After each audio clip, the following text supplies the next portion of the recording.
తూర్పు గోదావరి జిల్లా రాజానగరం నియోజకవర్గ జనసేన పార్టీ ఇన్ఛార్జ్ బత్తుల రామకృష్ణకు సామాజిక మాధ్యమం ద్వారా అభినందనలు తెలిపారు నర్సాపురం ఎంపీ రఘురామకృష్ణంరాజు.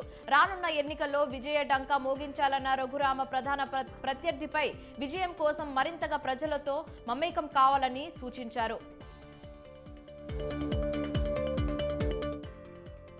చంద్రబాబు తనపై పోటీకి రావాలంటూ ఆహ్వానం పలికారు వైసీపీ నేత విజయవాడ ఎంపీ కేశినేని నాని. తనపై చంద్రబాబు నిలబడితే 3 లక్షల ఓట్ల మెజారిటీతో నెగ్గుతానని ధీమా వ్యక్తం చేశారు.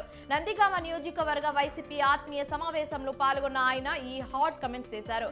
ఇసుక తవ్వకాలు జరిపి భారీగా దోచుకున్న ఘనత దేవినేని ఉమాది అంటూ ఘాటు వ్యాఖ్యలు చేశారు. మేడారం సమ్మక్క సారలమ్మ జాతర ఫిబ్రవరి 21 నుంచి 24 వరకు జరగనుంది. అయితే జాతర నిర్వహణ బాధ్యతను భుజం మీద వేసుకున్న మంత్రి సీతక్క 3 రోజులుగా అక్కడే మకాం వేసి అభివృద్ధి పనులు చేస్తున్నారు. జాతర ఏర్పాట్లకు స్వయంగా పరిశీలిస్తున్నారు. కాంగ్రెస్ ప్రభుత్వం అధికారంలోకి వచ్చిన తర్వాత తొలిసారిగా నిర్వహిస్తున్న ఈ జాతరను రాష్ట్ర ప్రభుత్వం అత్యంత ప్రతిష్టాత్మకంగా తీసుకుంది.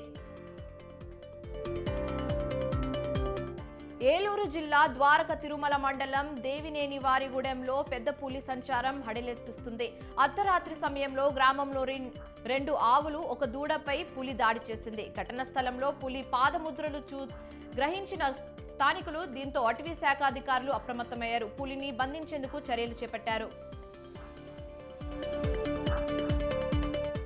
అనంతపురం జిల్లా తాడిపత్రి మున్సిపల్ చైర్మన్ జేసీ ప్రభాకర్ రెడ్డి చేపట్టిన యువ చైతన్య బస్సు యాత్రకు విశేష స్పందన లభించింది. యాత్ర ముగింపులో భారీగా టీడీపీ నాయకులు కార్యకర్తలు భారీగా తరలివచ్చారు. పెద్దుపడుగూరు మండలం చౌడమ్మ ఆలయంలో ప్రత్యేక పూజలు నిర్వహించిన జేసీ సభస్థలి వరకు నిర్వహించిన ర్యాలీలో పాల్గొన్నారు. రంగారెడ్డి జిల్లాలో విషాదం చోటు చేసుకుంది. అత్తాపూర్లోని ఓ అపార్ట్మెంట్ లో యువతి ఆత్మహత్య చేసుకుంది. మృతురాలు సాఫ్ట్వేర్ ఇంజనీర్ అతిథి భరద్వాజ్ గా గుర్తించారు. ప్రేమ వ్యవహారమే ఆత్మహత్యకు కారణమని తెలిపిన పోలీసులు కేసు నమోదు చేసుకుని దర్యాప్తు చేపట్టారు. హైదరాబాద్ నిమ్స్ హాస్పిటల్లో సూపర్ స్పెషాలిటీ బిల్డింగ్ పై నుంచి దూకి వ్యక్తి ఆత్మహత్య చేసుకున్నాడు. మృతుడిని అక్కడే చికిత్స పొందుతున్న రోగి బుచ్చయ్యగా గుర్తించారు.